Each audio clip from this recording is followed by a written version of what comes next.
Okay, so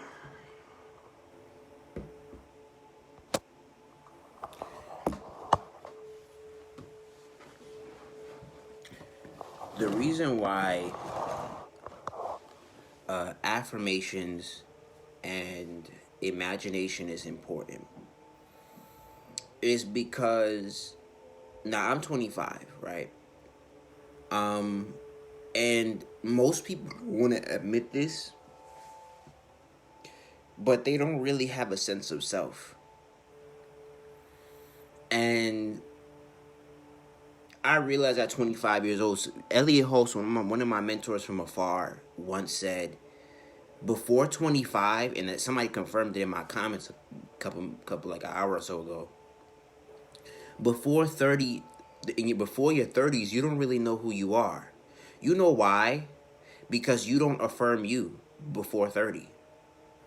3 is the number of alignment, right? Mind, body, and soul. So usually before 30, you don't really affirm you. You don't really talk over yourself. You don't really get a grip of your own inner voice because life hasn't, like, depending on who you are, life hasn't, like, kicked your ass yet to make you say, you better believe in you or else, you know? As I'm in that position of you better believe in yourself or else, I'm learning how important affirmations are and imagination, because my whole life I've been spoken for. Let me repeat that again. My whole life I've been spoken for by my parents, by my friends, by and that doesn't mean you don't make your own decisions, but when I say you've been spoken for, I mean most of your life somebody gave you a standard to live by. Somebody gave you a way of thinking that is either serving you right now or not serving you. And as I do listen to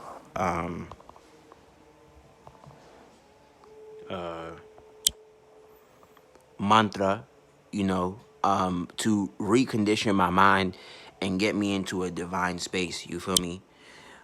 It's what I love about mantra is that mantra helps you separate your ego from your soul.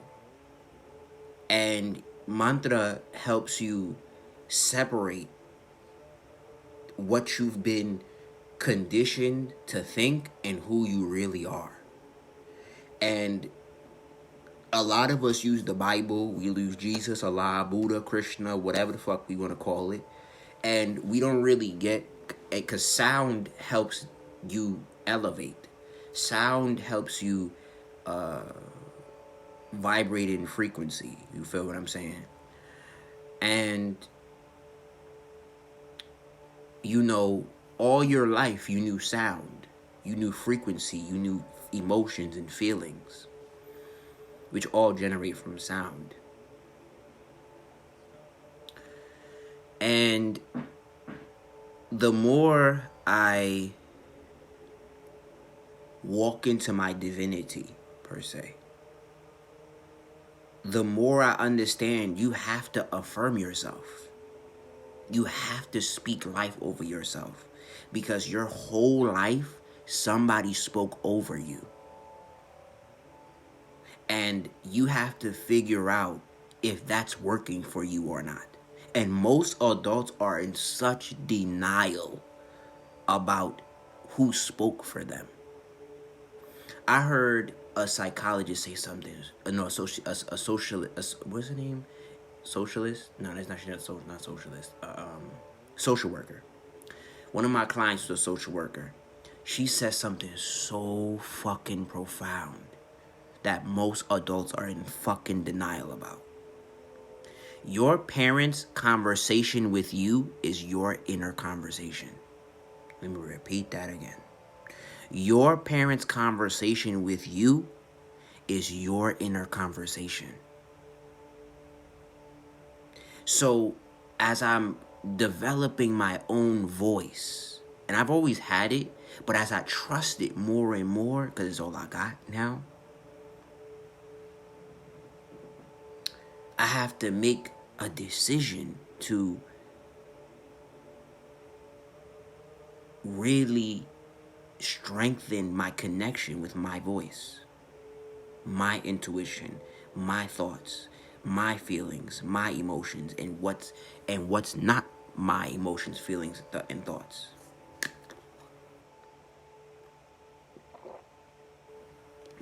Affirmations are so important because the TV rap is all rap is. Fitz, I listen to a lot of rap. All rappers are is a bunch of people spitting affirmations to a beat.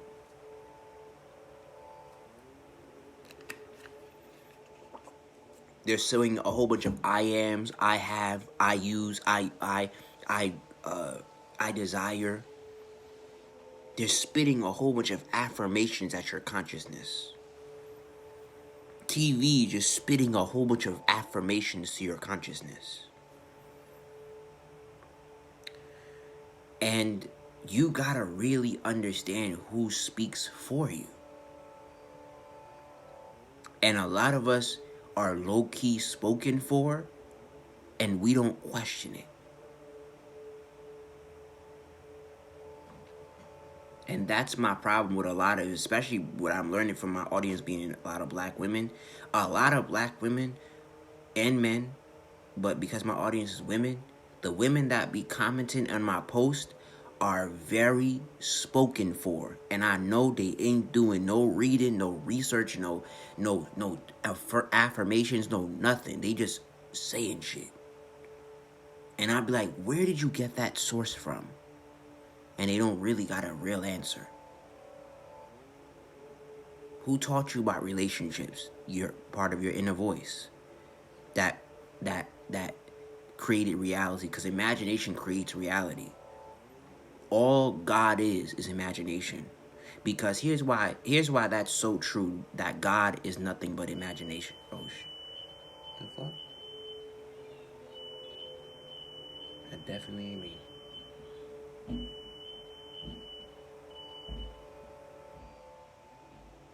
Okay.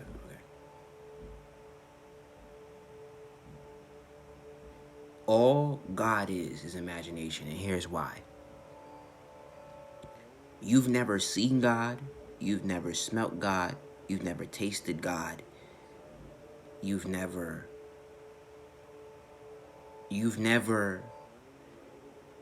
sat with God, you've never ate with God.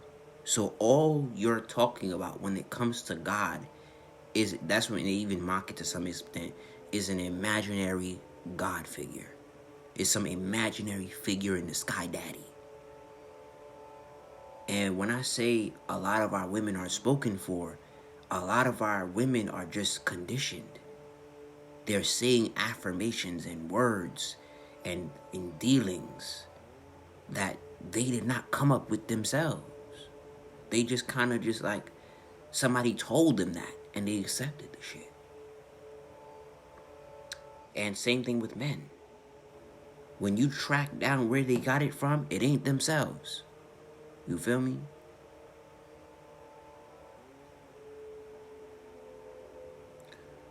So affirmations are so important because they help you take control of your own consciousness and your own direction of life.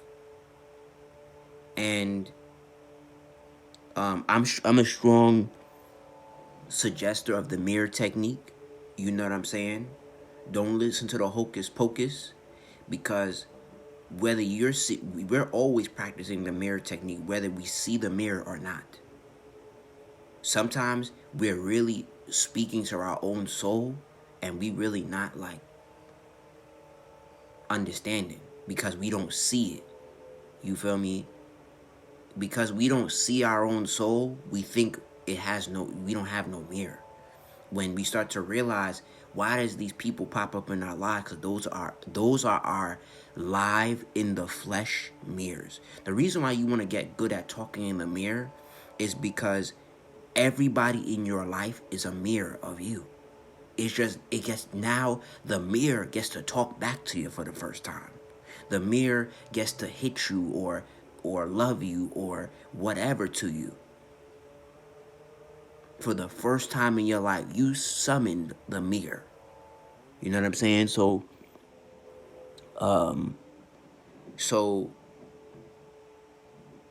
like I feel like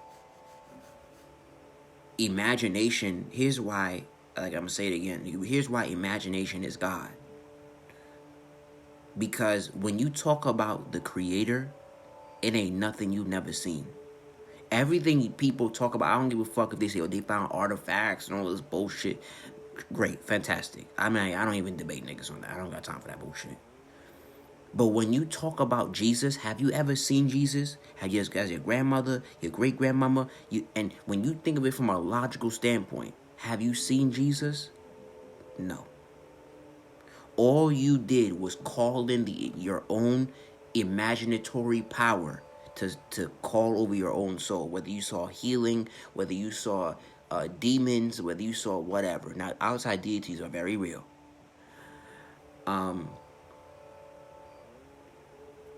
But I heard somebody say the best way you communicate with God is through your imagination.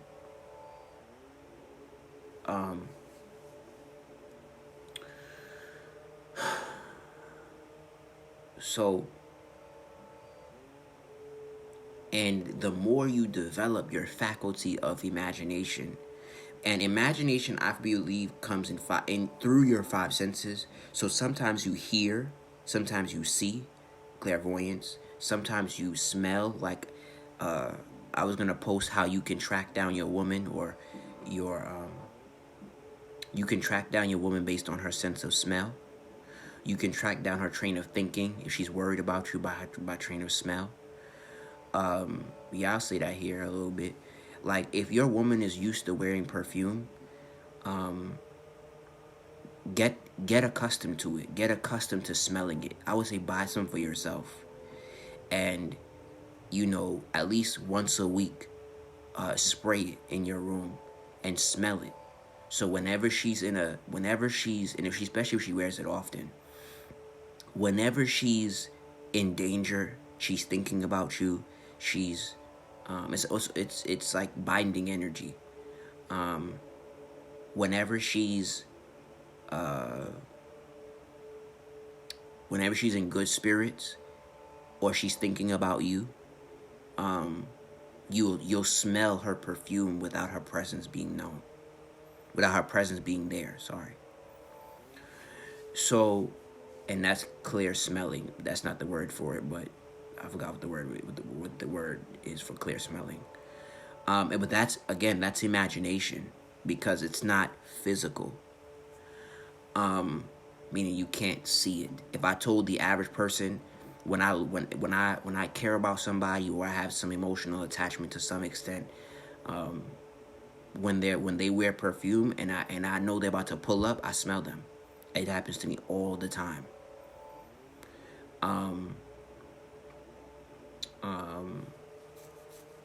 But that's why they kind of compare men to dogs, because dogs have a heightened sense of smell.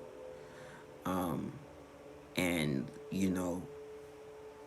with the masculine, he can have a deep. I really get it from my mother because of my nose, but and that's why I tell people, don't be ashamed of your nose, because your nose actually has psychic ability. If you really know what you're talking about, you can develop a very strong psychic ability with your nose. And it can make you a lot of money if you know what the fuck you're doing. Same thing with taste. But most people don't know that.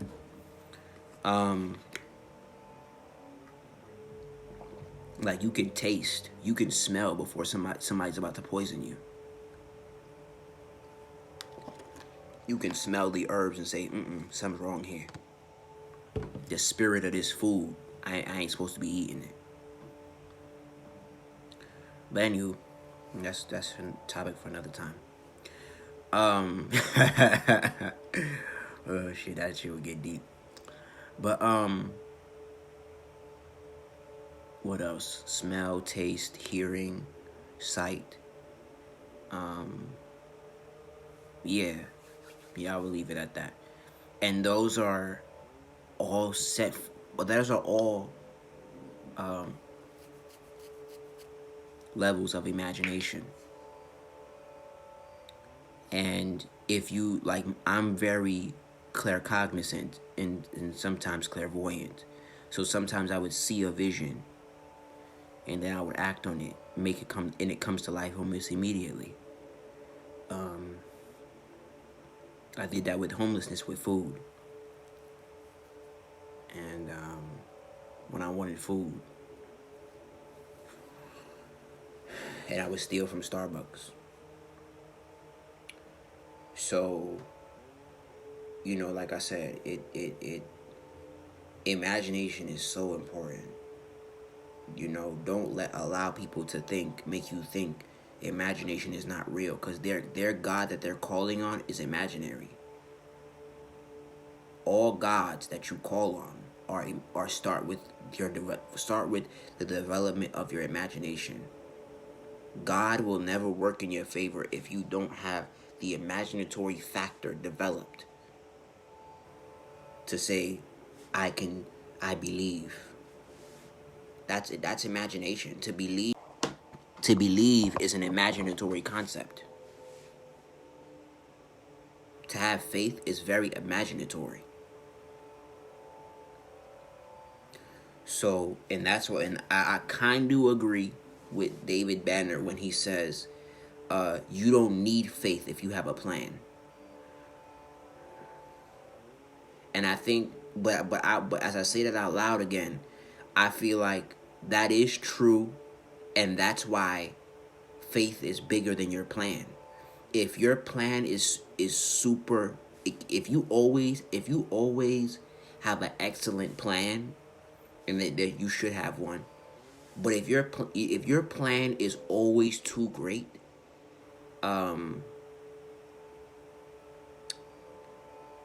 you weaken your faith, because it requires no leaving your comfort zone.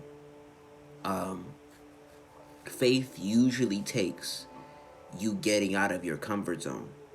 Planning doesn't, to some extent. Most times, planning has some type of comfort to it, but most times having faith is it usually starts with the uncomfort zone. Most planning does not. Most planning starts in your comfort zone. When you have to have faith to have something, usually you go off in the deep end. When you have a plan, you start from the light end of the water, you go to the dark end. There's a plan for that. Like you swim to the middle, to the back to the light, middle light. When you have a plan, because you develop yourself, you work in your plan. When you have faith, they just drop you in the deep end and say, figure that shit out. And if you die, you die. And that's kind of where I'm at right now. I'm in the deep end to some extent, and I gotta learn how to swim.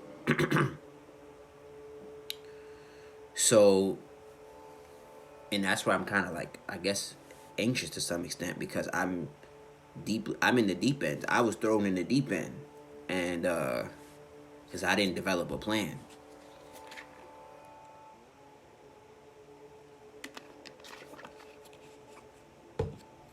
So,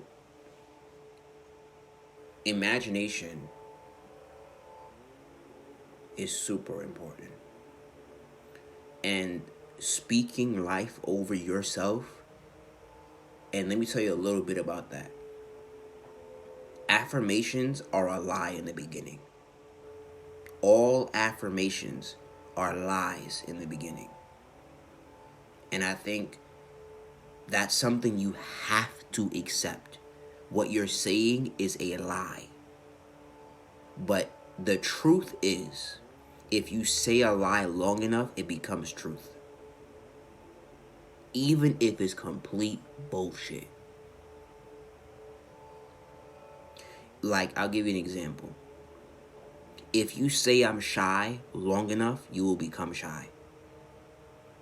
In the beginning, that's a lie. If you say I'm confident long enough, you will become confident. In the beginning, it's a lie.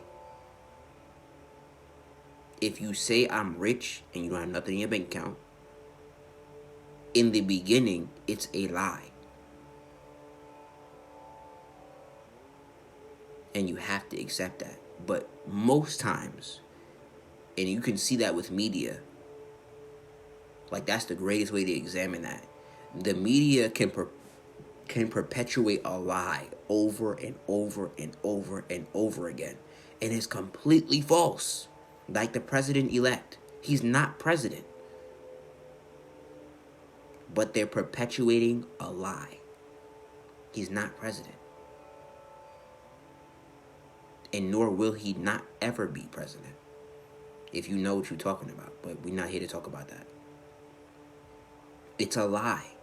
So they're defending all aspects of he picked this person to be in this position to make it a lie. To make the lie come alive. They need to suggest to your subconscious the lie. So, but then that's where the faith comes in and the imagination comes in. The imaginary work comes in. But if you want to book a session for your astrology chart, go to this link below. It is $197 for an hour, and your astrology chart will be done as well. But yeah, that's the thing. That's some of the things that's changing my clients' lives. Like, imagine it, like when they start doing the work that I suggest in the group, and like they start watching the links and the YouTube links that I send in there. Like, one of my clients proudly said in the comments of my last post, that's all you need to change her life. Change your life: imagination and affirmation. And she was not saying that a couple months ago, and it's a fact. And I'll leave you with what Neville Goddard said. He said, "Any thought persisted in will harden into fact." Then I'm going to say it 3 times. Any thought persisted in will harden into fact. Any thought persisted in will harden into fact. Meaning any thought said over and over and over again will become truth. And it sounds wicked. Like, for instance, let me give you one example. I used to say, and I'm aware of speaking shit into existence. One of the things you gotta not do is playfully call your spouse or your best friend or a close person to you annoying. You're so annoying. Like, that sounds cute and funny in the moment, but imagine if they actually really do become annoying. Like, for real, like, annoying. You spoke that into existence because the subconscious mind knows no joke. And it sound wild to not say, yo, you're so annoying. Like, don't even joke about that, because you don't want them to in real life to become annoying. You'll see it in real time. You'll be sitting there one day, maybe in your car, stressed the fuck out because they're fucking annoying. Like, when you say over your kids, they're so annoying, like, in a joking way. And I'm not even talking about, like, they actually doing some annoying shit. But I mean, like, in a joking way without any evidence of annoyance. That becomes reality. Because any thought persisted in will harden into fact. Click the link below above for your session.